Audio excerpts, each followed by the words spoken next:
ಪಾಯಿಂಟಿಗೆ ಬರ್ತೀನಿ ಸರ್. ಈಗ ನಿಮ್ಮ ಪಾರ್ಟಿಯಲ್ಲಿ ಚೀಫ್ ಮಿನಿಸ್ಟರ್ ರೆಸಿಗ್ನೇಷನ್ ಬಗ್ಗೆ ಎರಡು ಅಭಿಪ್ರಾಯ ಇದೆ. ನಿನ್ನೆ ತಾನೇ ನಿಮ್ಮ ಪಾರ್ಟಿಯಲ್ಲಿ ಯಾರೋ ಒಬ್ರು ಹೇಳಿದ್ರು, ಸುಮಾರಷ್ಟು ಜನ MLA MP ಗಳು ಸಿದ್ದರಾಮಯ್ಯ ಅವರು ರಿಸೈನ್ ಮಾಡಬೇಕು, ಟೈಮ್ ಬಂದಿದೆ ಅಂತ ಹೇಳಿದ್ರು. ನಿಮ್ದೇನಾದರೂ ಅಭಿಪ್ರಾಯ ಇದೆಯಾ DK ಶಿವಕುಮಾರ್ ಅವರೇ? ನೋಡಿ, ನನ್ನ ಅಭಿಪ್ರಾಯ, there is no point or question of Siddaramaiah resignation. It is a political conspiracy.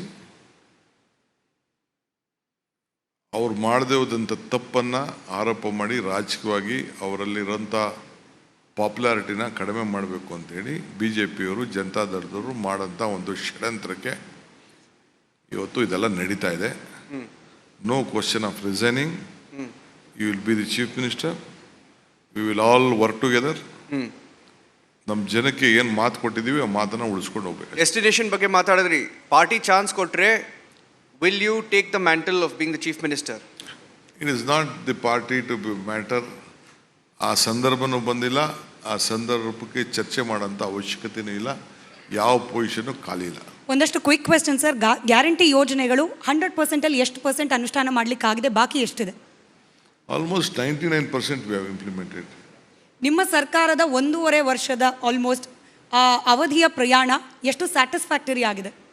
Almost 99% satisfactory. 99%. ಈ ಅಪವಾದಗಳ ನಡುವೆ ಕೂಡ ಖಂಡಿತ ವಿರೋಧ ಪಕ್ಷವಾಗಿ BJP ಹಾಗೆ JDSನ ಬಗ್ಗೆ ನಿಮ್ಗೆ ಅಭಿಪ್ರಾಯ ಏನಿದೆ?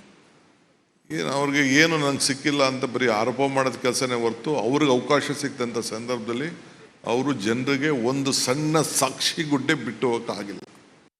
41 ಹೇಳಿ ಇಂಥ ನನ್ನ ಕಾಲ ನಿನ್ನೆ ಪವರ್ ಮಿನಿಸ್ಟ್ರದ್ದು ವಿಚಾರ ನಾನು ಮಾತಾಡ್ತಿದ್ದೆ. ನಮ್ಮ ವಿಶ್ವನಾಥ್ ಇದ್ದರು ಅವತ್ತು ಯಲಹಂಕ ಕ್ಷೇತ್ರದಲ್ಲಿ. Tell me in is tenure ಇಂಥ ಬೆಂಗಳೂರು ನಗರಕ್ಕೆ ಅಲ್ಲಿ ರಾಜ್ಯಕ್ಕೆ ಒಂದು 10 ಮೆಗಾವ್ಯಾಟ್ ಆ್ಯಡ್ ಮಾಡಿದಾರಾ ಹೇಳಿ. ಇಲ್ಲ ನೀರು ಬೆಂಗಳೂರು ನಗರಕ್ಕೆ ಒಂದು 1000 MLD ನೀರು ತರಲಿಕ್ಕೆ ಏನಾರು ಮಾಡಿದಾರಾ ಹೇಳಿ. ಒಂದು ಅಣೆಕಟ್ಟೆ ಕಟ್ಟಿದಾರಾ ಹೇಳಿ ಇರಿಗೇಷನಲ್ಲಿ. ಪ್ಲೀಸ್ ಟೆಲ್ ಮಿ, ಏನಾದ್ರು ಒಂದು ಅವರ ಕಾಲದಲ್ಲಿ BJP 3 ವರ್ಷದ ಅವಧಿ ಈಗಿತ್ತು, ಹಿಂದೆ ಯಡಿಯೂರಪ್ಪನವ್ರ ಕಾಲದಲ್ಲಿ 4 ವರ್ಷ ಇತ್ತು. You please tell me one case ಇಂಥ ಕೆಲಸನ, ಇಂಥ ಅಣೆಕಟ್ಟು ಕಟ್ಟಿದ್ರು, ಇಂಥದ್ದೊಂದು ದೊಡ್ಡ ಸಾಧನೆ ಮಾಡಿದ್ರು ಅಂತ ಯಾವ್ದಾದ್ರು ಒಂದಿದ್ರೆ ಹೇಳಿ. I am ready to accept it. ಕನಸಿನ ಕರ್ನಾಟಕದ ಬಗ್ಗೆ ಕಡೆದಾಗಿ, ಹಾಗೆ ನಿಮ್ಮ ವಿಷನ್ ಬ್ಯಾಂಗ್ಳೂರ್ ಬಗ್ಗೆ? I am not vision only on Bangalore, I vision on Karnataka. Bangalore ಕೂಡ ಅಟಲ್ ಬಿಹಾರಿ ವಾಜಪೇಯಿ ಒಂದು ಕಡೆ ಒಂದು ಮಾತಾಡಿದ್ರು. ನಾನು UD ಮಿನಿಸ್ಟರ್ ಆಗಿದ್ದೆ, SM ಕೃಷ್ಣ ಚೀಫ್ ಮಿನಿಸ್ಟರ್ ಇದ್ದರು. ನಿನ್ನೆ ಯಾವುದೋ ಒಂದು ಕಾನ್ಫರೆನ್ಸಲ್ಲಿ ನಿನ್ನೆ ಮಾತಾಡಿದೆ, ಈ ಭಾಷಣ ಮಾಡಿದೆ. ಅವ್ರೇನು ಹೇಳಿದ್ರು ಅಂದರೆ, there was a time when the world leaders used to come to Delhi, then they used to fly to Chennai, Calcutta, Hyderabad, Mumbai, Bangalore. Now the situation has changed. The world leaders are first coming to Bangalore, then they are coming to Delhi ಅಂತ ಅಟಲ್ ಬಿಹಾರಿ ವಾಜಪೇಯಿ ಹೇಳಿದ್ರು. ಹಂಗೆ ಇದು SM Krishna ಸರ್ಕಾರ ಮಾಡ್ತು ಅಂತ ನಾನು ಹೇಳೋದಿಲ್ಲ. ನಿಮ್ಮಂಥ ವಿದ್ಯಾವಂತರು, ಬುದ್ಧಿವಂತರು, ಪ್ರಜ್ಞಾವಂತರು ಸ್ಕೂಲ್ಗಳಲ್ಲಿ, ಕಾಲೇಜ್ಗಳಲ್ಲಿ ಇಲ್ಲಿರೋಂಥ ಡಾಕ್ಟರ್ಸು, ಇಂಜಿನಿಯರ್ಸು ಎಲ್ಲ ಮಾಡಿ ಇಲ್ಲಿರೋಂಥ ಹ್ಯೂಮನ್ ರಿಸೋರ್ಸಸ್ ಟ್ಯಾಲೆಂಟ್ ಇದೆಯಲ್ಲ ಹಬ್ಬು, ಅದು ಪ್ರಕೃತಿ ಮಾಡಿ ಒಳ್ಳೊಳ್ಳೆ ಪ್ರೈವೇಟವರು. ನಾವು ಬೆಂಗಳೂರವ್ರು ಬರೀ ವಿಧಾನಸೌಧ ಮಾತ್ರ ಕಟ್ಟಿದ್ದೀವಿ ಅಷ್ಟೇ, ಒಂದು 2-3 ಬಿಲ್ಡಿಂಗ್ ಕಟ್ಟಿದ್ದೀವಿ. ಮಿಕ್ಕಿದ ಕಟ್ಟೋದ್ರೆಲ್ಲ ಪ್ರೈವೇಟ್ ಅವರು. ಹೌದು, ಎಲ್ಲ IT ಕಂಪ್ನಿಗಳೆಲ್ಲ ಮಾಡಿರೋಲ್ಲ ಪ್ರೈವೇಟ್ ಅವರು.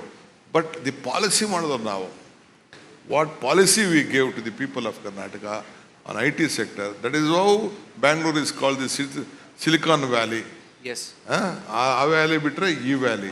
ಸೊ ಅದಕ್ಕೆ ಸರ್ಕಾರ ನಾವು ಮಾಡ್ತು ಅಂತಲ್ಲ, ನೀವೆಲ್ಲ ಸೇರಿ, ಜನ ಎಲ್ಲ ಸೇರಿ. ಸಿಲಿಕಾನ್ ವ್ಯಾಲಿ ಬಗ್ಗೆ ಲಾಸ್ಟ್ ಕ್ವೆಶ್ಚನ್.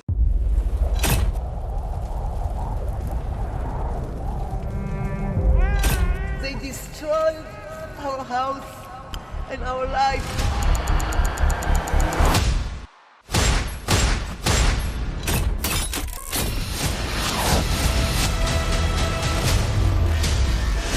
ಹಮಾಸ್ ಉಗ್ರರ ದಾಳಿ ಭಯಂಕರವಾಗಿದೆ. ಯಾವ ಮಾಧ್ಯಮವೂ ಇಲ್ಲಿಗೆ ಬರಲು ಧೈರ್ಯ ಮಾಡ್ತಾ ಇಲ್ಲ. ಇಂಥ ಜಾಗಕ್ಕೆ ಎಂಟ್ರಿ ಕೊಟ್ಟಿದೆ ರಿಪಬ್ಲಿಕ್ ಕನ್ನಡ. ಯುದ್ಧ ಭೂಮಿಯಿಂದ ರಿಪಬ್ಲಿಕ್ ಕನ್ನಡ ನೈಜ ವರದಿ. ಬುಲೆಟ್ ತಾಗಿರುವಂತಹ ದೃಶ್ಯಾವಳಿಯನ್ನ ನಿಮ್ಗೆ ತೋರಿಸ್ತಾ ಇದೀನಿ. ನಾನು ನಿಂತಿರುವಂತದ್ದು ಗಾಜಾ ಪಟ್ಟಿಯಲ್ಲಿ. ಹಮಾಸ್ ಬಂಡುಕೋರರು ಹಿಡಿದಿದ್ದ ವೆಪನ್ಗಳಿದು. ಇದು RPG-29 ಲಾಂಚರ್. ಛಿದ್ರಗೊಂಡಿರುವ ಕಟ್ಟಡಗಳು. ಈ ಮನೆಯಲ್ಲಿದ್ದಂತಹ ಬಾಡಿಗಳನ್ನ ಸುಟ್ಟು ಕರಕಲಾಗಿದೆ. 6,000 ಸಾವಿನ ಗಡಿ ದಾಟಿದೆ, ನರಕವನ್ನಾಗಿ ಮಾಡಿಬಿಟ್ಟಿದ್ದಾರೆ. 31 ದಿನಗಳಿಂದ ಯುದ್ಧ ಭೂಮಿಯಲ್ಲಿ ನಿಂತು ರಿಪಬ್ಲಿಕ್ ಕನ್ನಡ ವರದಿ ಮಾಡ್ತಾ ಇದೆ. That powerful people come from powerful places. 1 ವರ್ಷದ ನಿರ್ಭೀತ ಪತ್ರಿಕೋದ್ಯಮ ರಿಪಬ್ಲಿಕ್ ಕನ್ನಡ, ಇದು ನಿಮ್ಮ ಧ್ವನಿ. 1 ವರ್ಷ ಕಳೆದ ಒಂದೇ ವರ್ಷದಲ್ಲಿ ಚುನಾವಣೆಗಳು, ರಾಜಕೀಯ ತಂತ್ರ ಪ್ರತಿತಂತ್ರಗಳು, ಅಭಿಯಾನ, ಜನಪರ ಅಹೋರಾತ್ರಿ ಹೋರಾಟಗಳು, ಪಾರದರ್ಶಕ ವರದಿಗಾರಿಕೆಯ ಪಣ ತೊಟ್ಟು ಮುನ್ನಡೆದಿದ್ದೇವೆ. 1 ವರ್ಷದ ಸಂಭ್ರಮದ ಜೊತೆಗೆ ಜವಾಬ್ದಾರಿ ಕೂಡ ಹೆಚ್ಚಾಗಿದೆ. ಮತ್ತಷ್ಟು ಮುನ್ನುಗ್ಗಿ ಜನಪರ ನಿಲ್ಲುವ ಉತ್ಸಾಹ ಕೂಡ ಹೆಚ್ಚಿದೆ. ಯಾಕಂದ್ರೆ ಇದು ರಿಪಬ್ಲಿಕ್ ಕನ್ನಡ, ನಿಮ್ಮದೇ ಧ್ವನಿ. 1 ವರ್ಷದ ನಿರ್ಭೀತ ಪತ್ರಿಕೋದ್ಯಮ ರಿಪಬ್ಲಿಕ್ ಕನ್ನಡ, ಇದು ನಿಮ್ಮ ಧ್ವನಿ. 150 ಸುದ್ದಿ, 120 ಇಂಪ್ಯಾಕ್ಟ್. ಸೂಪರ್ 3 ಇಲ್ಲೇ ಡ್ರಾ, ಇಲ್ಲೇ ಬಹುಮಾನ. ಮಾಧ್ಯಮ ಇತಿಹಾಸದಲ್ಲೇ ಮೊದಲು ಪರಿಹಾರ ಪತ್ರಿಕೋದ್ಯಮ. ಜೀವನ ನಡೀತಾ ಇಲ್ಲ ಸರ್, ಗುರುಲಕ್ಷ್ಮಿನಿಲ್ಲ, ಪಿಂಚಣಿನಿಲ್ಲ, ಇದನ್ನೇ ಮಾಡಕ್ಕಾಗಿಲ್ಲ ಅಂತಂದ್ರೆ ಇನ್ನೇನ್ ಮಾಡ್ತೀರಿ ಬೇರೆ? ಏನ್ ಕಳಿಸಿ ಆ ಸಮಸ್ಯೆಯನ್ನು ಪರಿಹರಿಸಿಕೊಡಬಹುದು. ಒಬ್ಬ ಅಜ್ಜಿ, ಅವರು ವಿಕಲಚೇತನರು, ಯಾರ ಹತ್ರ ಹೇಳೋದು? ನಿಮ್ ಪ್ರಾಬ್ಲಮ್ ಏನಪ್ಪಾ ಅಂತ ಕೇಳೋದಕ್ಕೆ ಯಾರು ಇಲ್ವಲ್ಲ. ಆಗ ನಾವಿರ್ತೀವಿ, ನಾವಿರೋದೇ ನಿಮ್ಗಾಗಿ. ನಾನು ಇರುವವರೆಗೆ, ಅವರು ಇರುವವರೆಗೆ 1,000 ರೂಪಾಯಿ ತಿಂಗಳು ಆಗ್ತೀನಿ. ಆದ್ರೆ ಈ ಕೆಲಸ ಇದೆಯಲ್ಲ, ಯಾವತ್ತೂ ಕೂಡ ಶಾಶ್ವತವಾಗಿ ನಮಗೊಂದು ಒಳ್ಳೆ ನೆನಪನ್ನು ಕೊಡುತ್ತೆ, ನಮ್ಮನ್ನು ಕಾಪಾಡುತ್ತೆ. ನಾನು 3 ವರ್ಷ ಭಿಕ್ಷೆ ಬೇಡ್ಕೊಂಡು ತಿನ್ಬೇಕು. 24 ಗಂಟೆಯಲ್ಲಿ ಅವರ ಬದುಕು ಬದಲಾಗಿ ಹೋಯಿತು. ನಾವು ರಿಪಬ್ಲಿಕ್ ಕನ್ನಡ, ನೇಷನ್ ಫಸ್ಟ್. ಸಮಾಜ ನಮಗೆ ಬಹಳ ಮುಖ್ಯವಾಗಿರುತ್ತೆ. ನಾವು ಆ ಜಾತಿ ಈ ಜಾತಿ ಅಂತ ನೋಡೋದಿಲ್ಲ. ಸಮಾಜದ ಕಟ್ಟ ಕಡೆ ವ್ಯಕ್ತಿ ಯಾರಿರ್ತಾನೆ, ಅದು ಯಾವುದೇ ಜಾತಿಯವನಾಗಿರ್ಬೋದು, ಯಾರು ಕಷ್ಟದಲ್ಲಿದ್ದಾನೆ ಅವನ ಪರವಾಗಿ ಧ್ವನಿ ಎತ್ತುತ್ತೇವೆ. ಆರು ಕನ್ನಡಕ್ಕೆ ಧನ್ಯವಾದ. ನಾವು 1 ವರ್ಷದ ನಿರ್ಭೀತ ಪತ್ರಿಕೋದ್ಯಮ ರಿಪಬ್ಲಿಕ್ ಕನ್ನಡ, ಇದು ನಿಮ್ಮ ಧ್ವನಿ. 1 ವರ್ಷ ಕಳೆದ ಒಂದೇ ವರ್ಷದಲ್ಲಿ ಚುನಾವಣೆಗಳು, ರಾಜಕೀಯ ತಂತ್ರ ಪ್ರತಿತಂತ್ರಗಳು, ಅಭಿಯಾನ, ಜನಪರ ಅಹೋರಾತ್ರಿ ಹೋರಾಟಗಳು, ಪಾರದರ್ಶಕ ವರದಿಗಾರಿಕೆಯ ಪಣ ತೊಟ್ಟು ಮುನ್ನಡೆದಿದ್ದೇವೆ.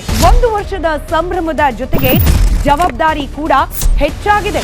ಮತ್ತಷ್ಟು ಮುನ್ನುಗ್ಗಿ ಜನಪರ ನಿಲ್ಲುವ ಉತ್ಸಾಹ ಕೂಡ ಹೆಚ್ಚಿದೆ. ಯಾಕಂದ್ರೆ ಇದು ರಿಪಬ್ಲಿಕ್ ಕನ್ನಡ, ನಿಮ್ಮದೇ ಧ್ವನಿ. 1 ವರ್ಷದ ನಿರ್ಭೀತ ಪತ್ರಿಕೋದ್ಯಮ ರಿಪಬ್ಲಿಕ್ ಕನ್ನಡ, ಇದು ನಿಮ್ಮ ಧ್ವನಿ.